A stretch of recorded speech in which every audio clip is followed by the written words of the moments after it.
Je vais du coup donner la parole à Denisi et Vimla. Donc Denisi et Vimla, je pense que vous connaissez peut-être Denisi, qui est apparu sur différentes vidéos sur le colorisme, donc sur nos médias français, notamment je pense à Brut, à Vrac je crois.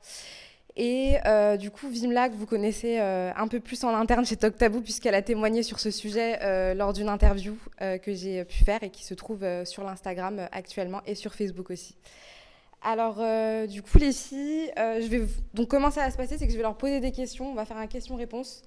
Et donc, voilà, vous allez pouvoir comprendre en fait le vécu de ces charmantes jeunes filles par rapport à ce tabou qui est très omniprésent dans cette communauté. Alors, je vais m'asseoir. Du coup, les filles, alors, quel est votre rapport en fait avec le colorisme depuis votre enfance, votre adolescence, à proprement parler? Je vais commencer par Ok. Alors moi, j'ai subi le colorisme dans mon enfance. J'ai eu deux parents qui m'ont un petit peu mise à part de ma famille extérieure. Et du coup, je l'ai côtoyé un petit peu tard, entre guillemets. Je l'ai côtoyé vers mes 5 ans, je dirais. Et c'est à partir de ce moment-là que j'ai vécu mes premières réflexions sur ma couleur de peau. Parce que j'ai deux parents qui sont d'origines différentes. Mon père est indien et ma mère est sri-lankaise. Et mon père est plus clair de peau et ma mère est plus foncée. Et j'ai deux grands frères aussi qui sont plus clairs de peau que moi. Et forcément, j'étais un peu le vilain petit canard de la famille qui ressemblait ni à la mère ni au père qui avait une couleur de peau trop foncée. Et du coup, bah, mes oncles et mes tantes, ils ont toujours eu des petites réflexions par rapport à ça. Et voilà, ça a commencé, je dirais, oui, à partir de mes 5 ans. Et après, j'ai un petit peu arrêté de côtoyer ma famille pendant mon adolescence, mais ça a continué un petit peu à, à travers mon adolescence avec des réflexions que je pouvais avoir pour moi-même.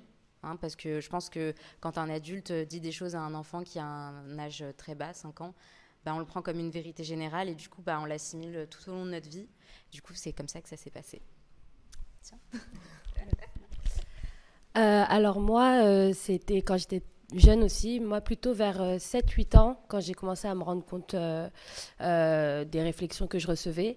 Après, quand j'étais petite, et ça je l'ai su récemment, j'ai déjà vécu du colorisme. Après, j'étais trop jeune pour le comprendre, mais j'ai déjà mon père qui m'a raconté qu'une tante n'a pas voulu me porter parce que j'étais trop noire et trop grosse. Et du coup, voilà, après moi, quand j'ai commencé à grandir, j'aimais plutôt mes cousines, comme je suis d'origine sri-lankaise et réunionnaise, mon père qui est très clair de peau, et du coup, moi, j'ai un peu pris le côté de ma mère, qui est donc de la Réunion, origine indienne, kafrine, donc c'est-à-dire africain et chinois. Parmi mes cousines, je suis un peu la plus foncée, donc j'ai vécu vraiment... Enfin, on va dire vers l'âge de 7-8 ans, c'est là où j'ai reçu beaucoup, beaucoup de réflexions sur ma couleur de peau, que j'étais trop noire, que je ressemblais aux Africaines, que j'étais pas assez claire pour une Sri-Lankaise, que j'étais pas assez jolie, etc. parce que j'étais foncée de peau. Euh, Après, ça a duré vraiment jusqu'à l'âge, jusqu'à aujourd'hui en fait.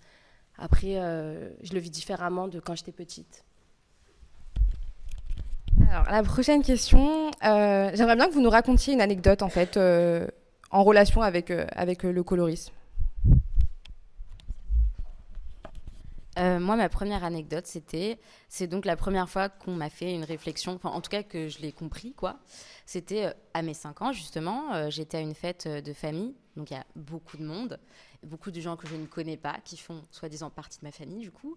Et donc j'avais 5 ans, j'étais avec ma maman, du coup j'étais à côté d'elle, j'entendais tout ce qu'elle racontait, etc. Et j'avais une tante, je crois, qui était venue voir ma maman en disant bah, ta fille elle est jolie mais ce serait bien si elle avait la peau plus claire. Et du coup elle a donné des conseils à ma mère sur quelle crème utiliser, des masques, etc. Et après j'ai d'autres anecdotes. Par exemple bah, j'ai deux grands frères qui sont plus clairs de peau que moi et c'est jusqu'à aujourd'hui, hein, je pense, c'est à chaque fois qu'on va voir de la famille extérieure, c'est toujours des remarques par rapport au physique de mes grands frères, c'est-à-dire tes fils ils sont trop beaux, on dirait des acteurs indiens, vraiment.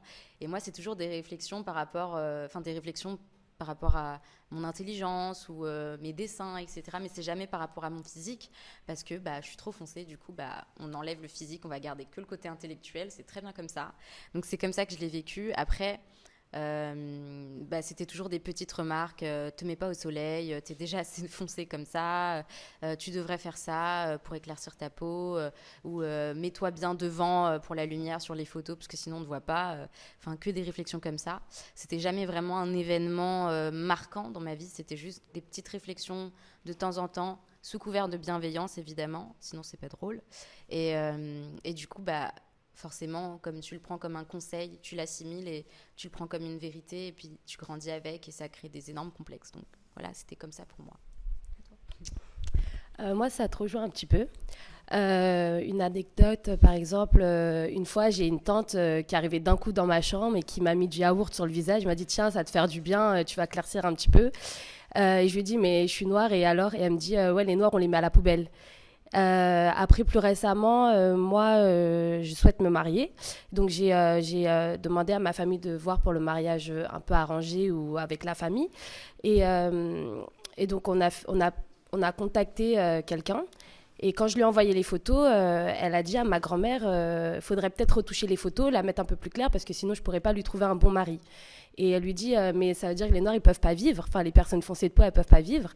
Et elle lui a dit, non, mais je vais pas lui donner quelqu'un de beau parce qu'elle est foncée de peau.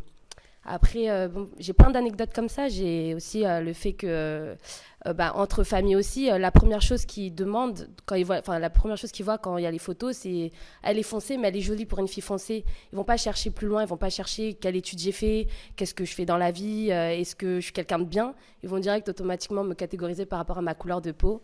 Et voilà. Alors, troisième question. Du coup, on va plus aborder la phase du déclic. Je pense qu'à un moment, vous l'avez eu. On avait un peu marre de tout ça. Est-ce que vous pouvez nous raconter votre déclic?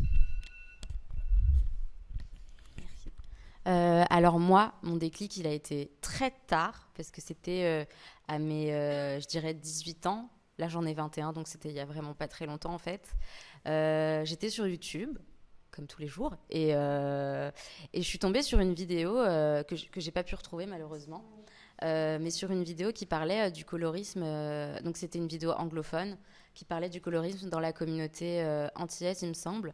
Et j'ai réfléchi, je me suis dit, mais en fait, c'est exactement ce qu'on vit, c'est exactement ce que je vis, c'est exactement ce que mes cousines vivent. Et juste après cette vidéo, je me suis renseignée, parce que je me suis dit, c'est bizarre, parce qu'on en parle... J'ai regardé beaucoup de vidéos par rapport à la communauté noire, mais je me suis dit, est-ce que ça existe dans notre communauté? Parce qu'on est quand même beaucoup, on est 1,3 milliard quand même. Donc je me suis dit, je vais chercher. Et je suis tombée sur plusieurs reportages qui parlaient des produits éclaircissants en Inde et du commerce que ça crée et de ce genre de choses.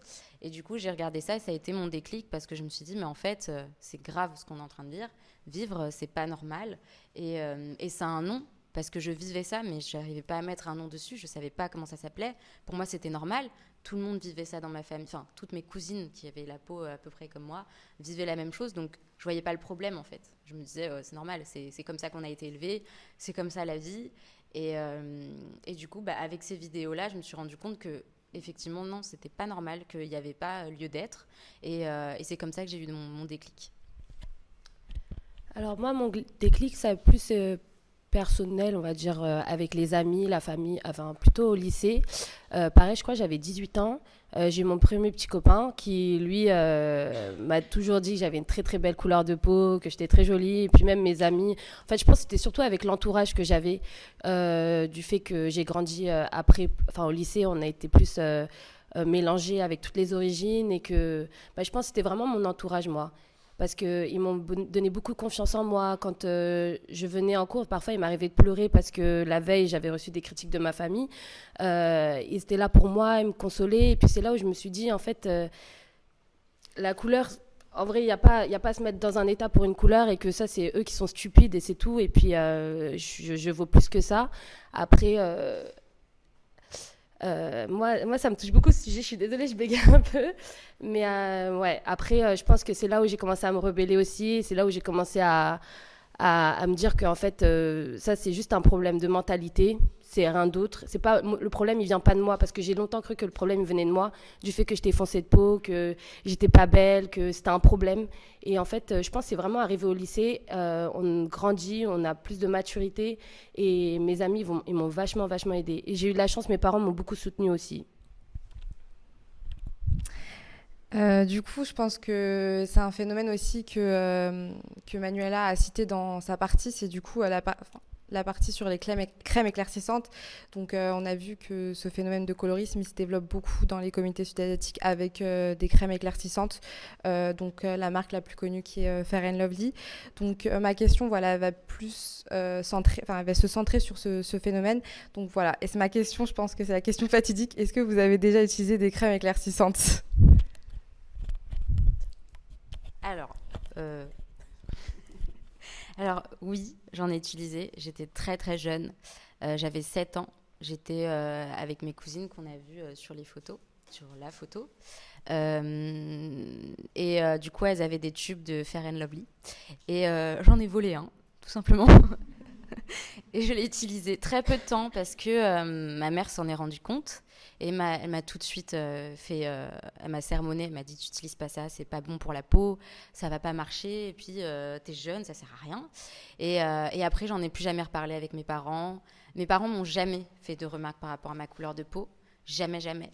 C'était juste ma famille extérieure, mais le sujet n'était pas ouvert.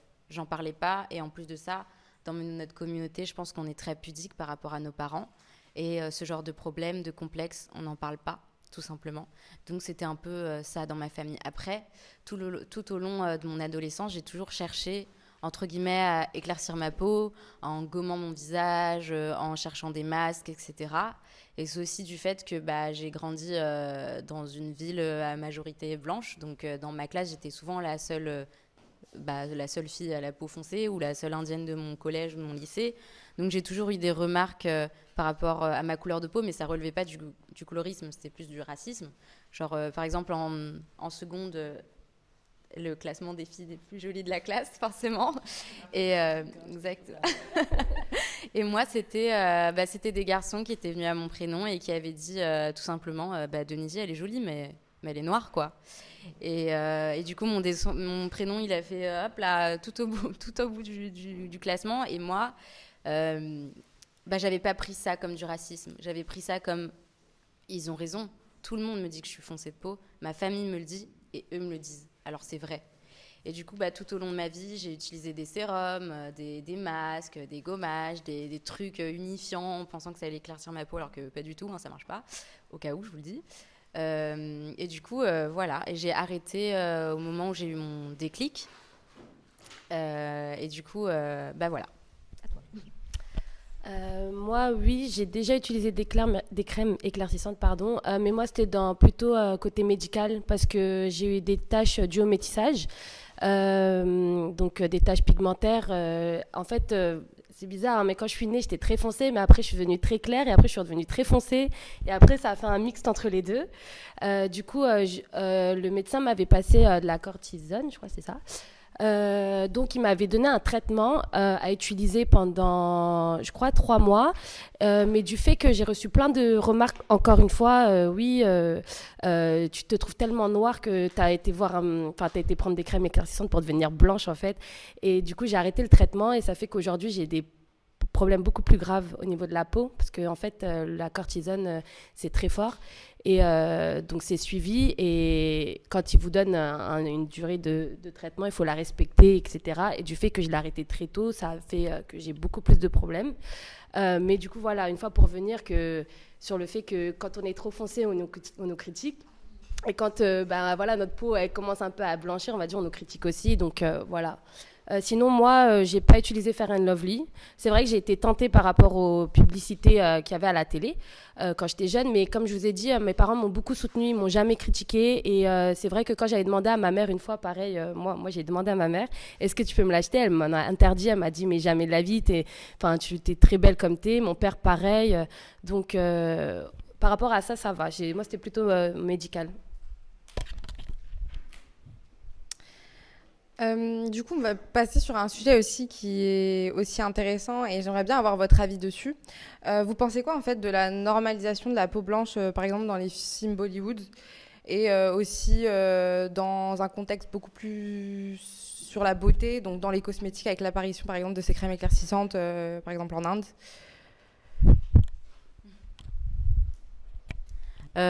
Alors moi, je pense que c'est extrêmement négatif. Déjà, il faut savoir qu'en Inde, il me semble que l'industrie des crèmes éclaircissantes, c'est la troisième industrie qui rapporte le plus au gouvernement, enfin à l'État indien, donc c'est quand même énorme au final. Et moi, je pense que c'est au-delà de ça, ça va encore plus renforcer un complexe par rapport à la couleur de peau, et ça va encore plus donner des critères de beauté eurocentrés, dans le sens où on doit ressembler aux européennes, entre guillemets, parce que les actrices, elles sont blanches, ok, on le voit, mais elles ont aussi des traits fins, elles ont les cheveux lisses ou bouclés, etc. Enfin, elles ressemblent pas à des vraies indiennes, dans le sens où enfin, tu vas en Inde, tu vois pas ça, quoi.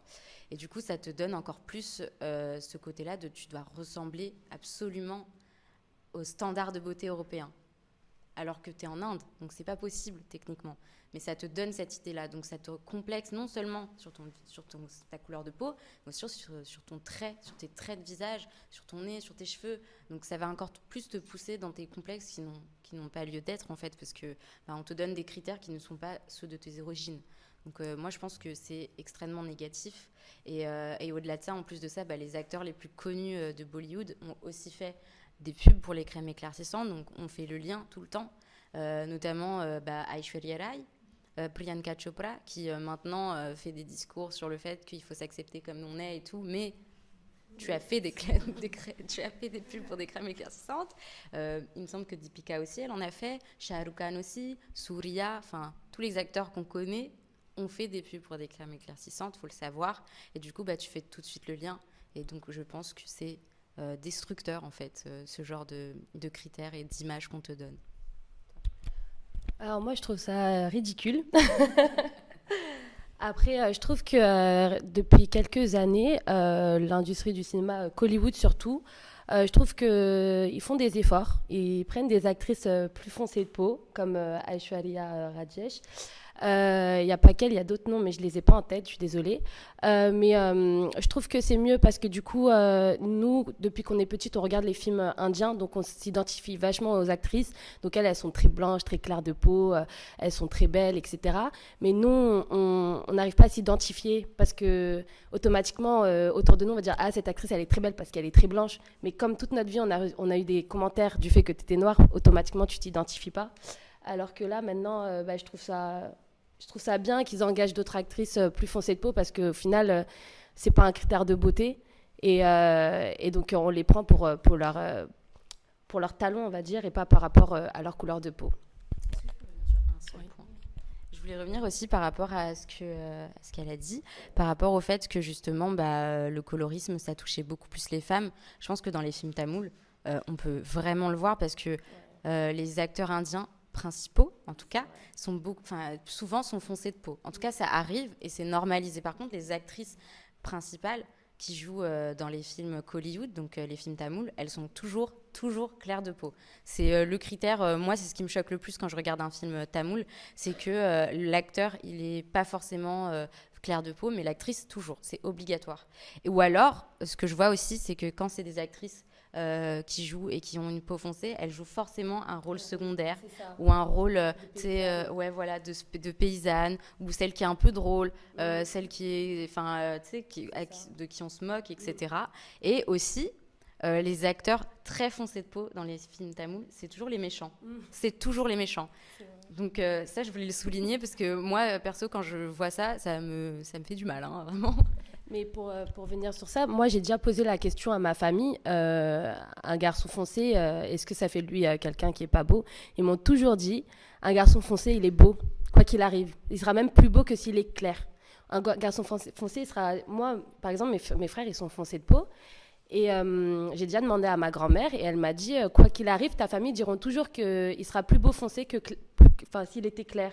Et j'ai jamais compris pourquoi en fait. Et je pense que c'est là où on vient, c'est que le colorisme, il touche plus les femmes que les hommes. Et voilà.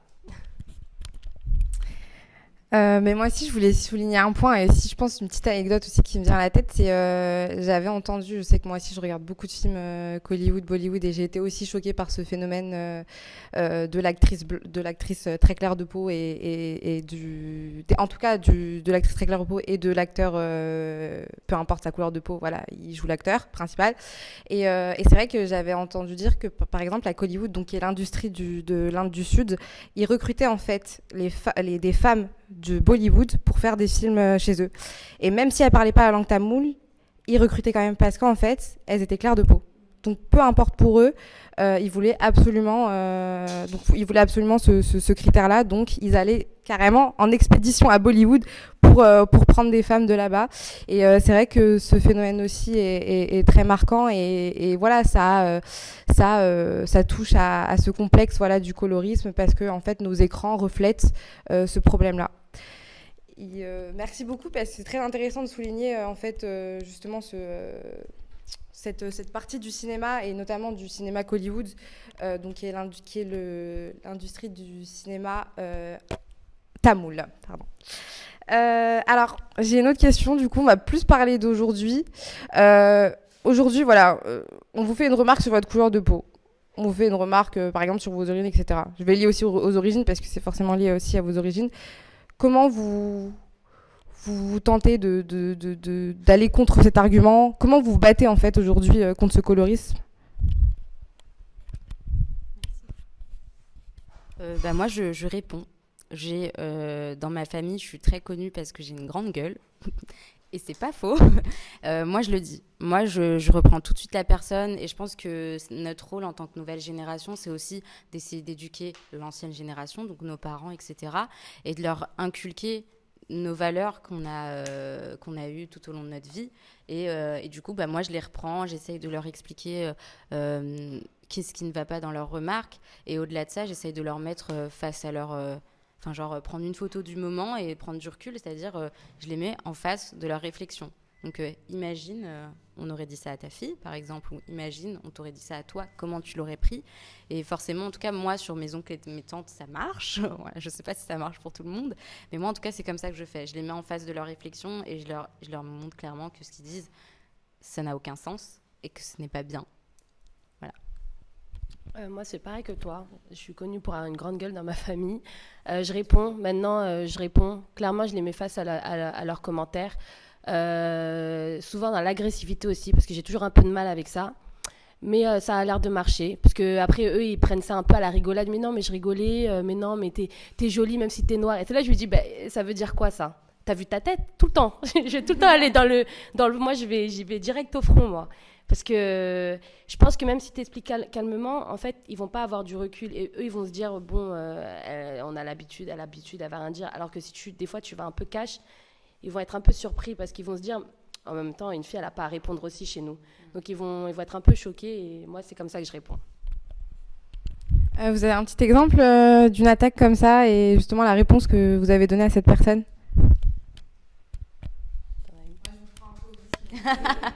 Moi, c'était une tante qui m'avait dit... on était en train de parler tranquille, quoi. Et on parlait justement du mannequinat. Parce que j'avais été approchée par une agence, etc.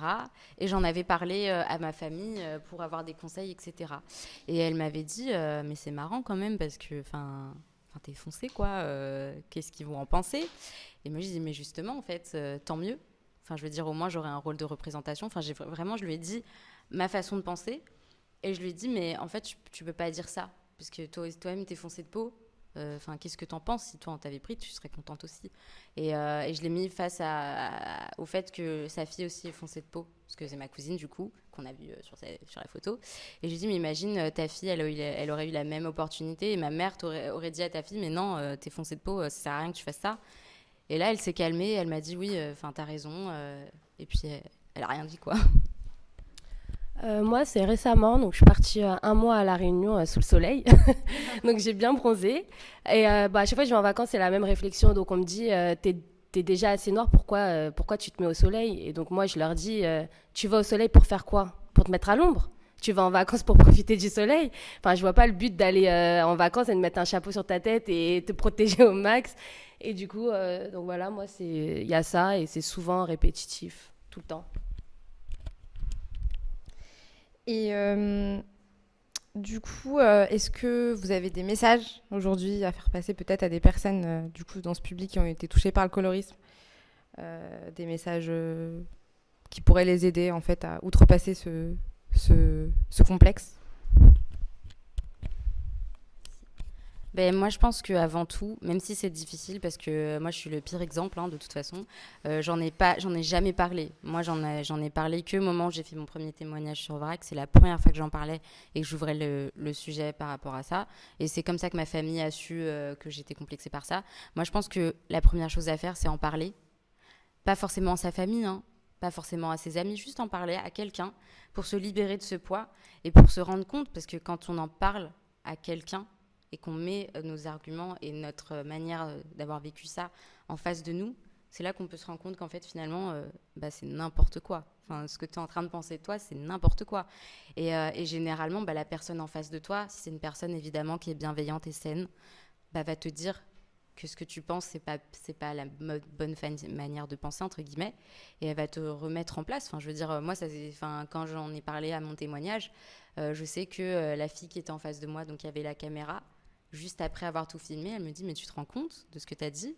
Enfin, c'est incroyable. Enfin, tu te rends pas compte à quel point tout ce qu'on t'a dit et tout ce qu'on a pensé de toi, c'était faux. Enfin, rends-toi compte, regarde-toi dans un miroir. Et je pense que c'est comme ça. Regardez-vous dans un miroir et dites-vous que tout ce que vous avez dans votre tête, c'est un tas de mensonges. Et c'est comme ça, c'est le propre de l'humain, je pense, de ne pas... on n'est jamais satisfait de ce qu'on a de toute façon, ça c'est sûr. Mais justement, je pense que la couleur de peau, c'est hyper important. Tu peux pas le cacher dans tous les cas. Tu peux pas le modifier. C'est ta couleur de peau, c'est ton identité, c'est ta culture. Il faut en être fier. Et je pense que c'est à travers ça qu'il faut le voir, en fait. C'est le prisme de la fierté. C'est ta culture, c'est tes ancêtres, c'est ton identité. C'est comme ça qu'il faut le voir. Et pas forcément, je suis foncée de peau. C'est tout ce qui va avec, en fait.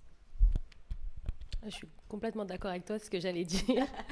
Donc, ouais, il faut en parler. Je pense qu'il faut vraiment en parler. Il faut pas hésiter même à reprendre les gens qui font des commentaires. Je pense que ça passe par là aussi.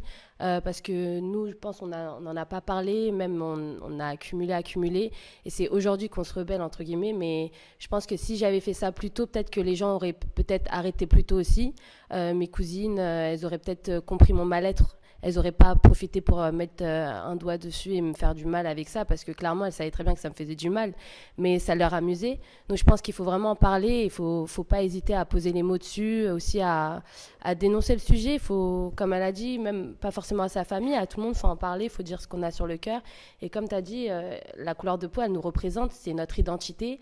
Moi, pendant longtemps, j'ai complexé, j'étais triste, mais aujourd'hui, je sais que ma couleur de peau, elle me représente, c'est mes origines, c'est le fait que je sois réunionnaise et sri-lankaise, et je trouve ça très beau. Et j'aime ma couleur de peau aujourd'hui, mais si personne m'avait aidée, je pense que j'aurais été longtemps complexée, j'aurais cherché à éclaircir et à faire tout ça. Donc voilà, non, il n'y a pas à complexer dessus, et ça fait partie de nous, on ne peut rien faire, c'est notre couleur de peau, c'est notre identité, nos origines. C'est une fierté pour moi. On ne définit pas une personne par sa couleur. Dans tout le cas, il faut toujours se dire ça, c'est juste l'apparence. Ce qui est important, c'est ce qu'il y a derrière. Et c'est vrai que je vais juste relever quelque chose, c'est qu'en vrai, là aujourd'hui, vous vous rebellez contre ce phénomène, c'est parce que vous avez aussi appris en maturité. Et je pense aussi qu'il y a une espèce de libération de parole qui se fait sur les réseaux sociaux, et donc, à vrai dire, on est au 20e siècle, 21e siècle, pardon. Et on a beaucoup les réseaux sociaux qui nous entourent. Donc, c'est vrai que je pense qu'aussi ça vous a aidé, je pense, à mon avis. Après, moi, en tout cas, j'ai vécu aussi un peu de colorisme. Et du coup, moi aussi, je sais que ça m'a aidé. Et ça m'a aussi aidé à faire cet événement aussi, parce que je voulais déconstruire cette parole et mettre des mots, en fait, sur ça. Ouais. Et du coup, j'ai 2 dernières questions. J'espère que vous suivez tous, du coup. Alors... Donc, on va plus parler de vos parents.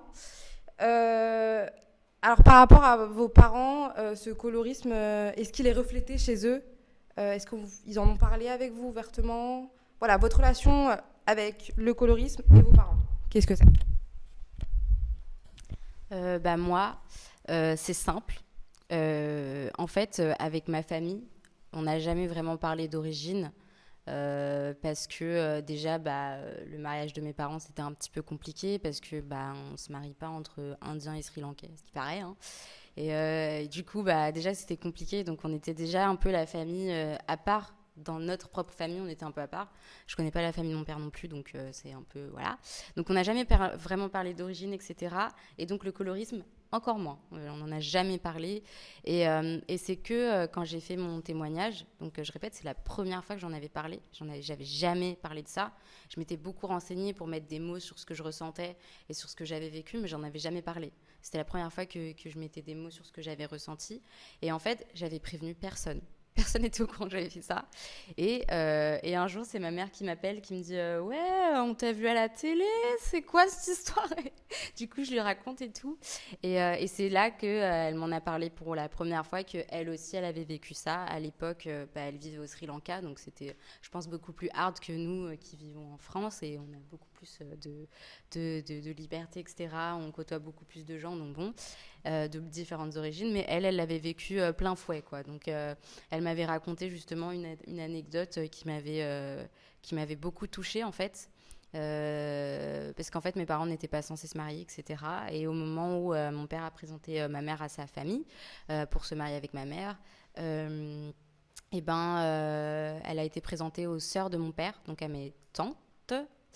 Mes tantes, la première chose qu'elles ont dit, c'est mais mon frère ne voudra jamais de toi, t'as vu, t'es trop foncé, on veut pas de toi dans notre famille, etc. Et du coup, ça a été, on va dire, un truc qui l'a beaucoup touché. Et donc mes parents se sont mariés. Et mon père a été déshérité, renié, donc je ne connais pas la famille de mon père. Et donc moi j'ai été fière de ça parce que je me suis dit, attends, la propre famille de mon père ne voulait pas du tout de ma mère et il a quand même outrepassé ça et il a risqué quand même pas mal de choses pour se marier avec elle. Donc ma mère, quand elle m'a raconté ça, ça m'avait énormément touchée parce que moi je le vivais à moindre mesure évidemment, mais c'était la première fois qu'on en parlait entre mère et fille de ce sujet-là. Et je me suis rendu compte qu'en fait, c'est intergénérationnel. Ça passe de mère, de grand-mère à fille, à petite fille, à tout. Et c'est là que je me suis rendu compte qu'en fait, c'est là depuis... c'est là depuis toujours, j'ai l'impression. Et c'était la première fois que j'en parlais. Et même culturellement, je parlais pas vraiment de ça parce que j'ai grandi dans une ville de blancs. Donc forcément, j'avais très honte de ma culture. J'aimais pas trop parler du fait que j'étais indienne ou sri-lankaise parce que on pointait du doigt ça, on m'appelait la pac-pac et tout, enfin bref. Donc j'avais jamais vraiment envie de parler de mes origines et même je regardais pas trop de films indiens quand j'étais petite. Je vous ai pas parlé tamoul et tout, je parlais que avec ma mère, c'est tout. Après je parle que français parce que je suis française, machin. Et donc grâce à ce témoignage, c'était la première fois que j'ai pu ouvrir le débat et j'en ai parlé aussi avec mes cousines, etc. Et c'est là que mes parents m'ont rassurée en me disant qu'ils m'ont jamais vue comme une enfant foncée. Ils n'ont jamais vu ma couleur de peau, quoi. Et qu'ils étaient extrêmement tristes, en fait, d'entendre que malgré leurs efforts pour me mettre à part de ma famille extérieure, malgré leurs efforts, ça n'a pas marché, en fait. Donc, eux-mêmes, ils étaient déçus d'eux, même si ce n'est pas de leur faute, hein, clairement, je ne leur jette pas du tout la pierre. Hein. Mais ouais, ça a ouvert un débat dans ma famille par rapport à la toxicité d'une famille, justement. Même si c'est ta famille, elle peut être toxique pour toi. Et ça a ouvert le débat du colorisme, mais ça a ouvert aussi ce débat, donc c'était cool. Voilà. Moi, mes parents, ils m'ont jamais fait de réflexion, comme je l'ai déjà dit avant, et on n'en a jamais vraiment parlé. Je pense que la seule fois où on en a un peu parlé, c'est ce que je vous ai raconté tout à l'heure sur le mariage arrangé, quand la dame, elle a dit que je pourrais pas trouver de mari par rapport à ma couleur de peau. Et c'est là on a vraiment parlé sérieusement avec mes parents parce que je l'ai très mal pris. C'est vrai que j'en ai pleuré pendant plusieurs jours. Et mes parents ont été tristes de voir que ça me touchait encore. Et donc c'est là où je leur ai expliqué qu'en fait c'est depuis petite que je vis ça et que j'en ai marre et que ça suffit et que c'est pas normal et que ce combat, c'est comme si je le vivais toute seule parce qu'au final, j'en ai jamais parlé avec mes parents. Mais ça a été très... Enfin, on en a parlé sur le moment, après on n'en a pas reparlé. Et puis maintenant, c'est limite, quand on parle de mariage, ils me rassurent direct. Et, ils veulent éviter aussi le côté de me rappeler ce qui s'est passé, etc. Donc ça va. Après, comme j'ai dit, moi je suis deux origines, donc sri-lankaise et réunionnaise. Et du coup, du côté du Sri Lanka, c'est vrai que j'ai vécu beaucoup, beaucoup de colorisme. De la Réunion, pas du tout. Et je suis très proche de ma famille réunionnaise. C'est deux cultures complètement différentes, c'est deux mentalités complètement différentes. Et c'est vrai que je m'appuie beaucoup aussi sur ma famille réunionnaise quand je vis des choses comme ça encore aujourd'hui. Et ils sont très, très rassurants. Il y a pas du tout de colorisme chez eux. Enfin, apparemment, il y en a un peu, mais moi, en tout cas, je ne l'ai jamais vécu. Ils m'ont toujours soutenue. Et du coup, c'est vrai que moi, ça va encore au niveau de ma famille. Enfin, je veux dire, au niveau de mes parents, j'ai pas du tout vécu de choses comme ça. Du coup, on va terminer avec une dernière question, donc qui porte plus sur l'avenir. Est-ce que vous pensez qu'un jour le colorisme va disparaître? Bah, j'espère. Voilà. J'avoue que c'est une question qui est un peu compliquée parce que bah, c'est à nous en fait de faire les efforts parce qu'on est la nouvelle génération, donc c'est à nous de supprimer le colorisme, d'en parler, de devenir des représentations pour les générations futures. Donc je pense que c'est à nous en fait de bâtir l'avenir et j'espère qu'on fera un bon chemin. J'espère qu'on en parlera. J'espère qu'un jour, le colorisme sera un lointain souvenir derrière nous et que nos enfants vivront très bien et qu'ils auront confiance en eux, etc. Et c'est vraiment un souhait, mais je ne suis pas devin, donc je ne peux pas le savoir. Mais en tout cas, j'espère de tout cœur. Moi aussi, je l'espère. Moi, je pense que notre génération et les générations futures, je pense qu'il y a de l'espoir parce que je pense que ça, c'est dû à l'éducation enfin, beaucoup à l'éducation et je trouve que c'est aussi très culturel. Donc, je pense qu'au Sri Lanka et en Inde, je pense plutôt dans les villages, je pense que ça partira jamais parce que c'est un monde très fermé et ils savent pas ce qui se passe à l'extérieur. Ça fait partie d'eux, c'est inné en fait. Je pense que ça dure depuis des générations et ça va continuer. Par contre, de notre côté, à nous, et je pense ici en France ou même dans les générations futures, vu que nous, on va éduquer nos enfants en leur parlant directement de ça, on va leur expliquer. Donc, je pense qu'il y a de l'espoir plutôt pour nous, plutôt que dans les pays sud-asiatiques. Merci beaucoup du coup pour toutes vos réponses et franchement, non, vous êtes des belles femmes.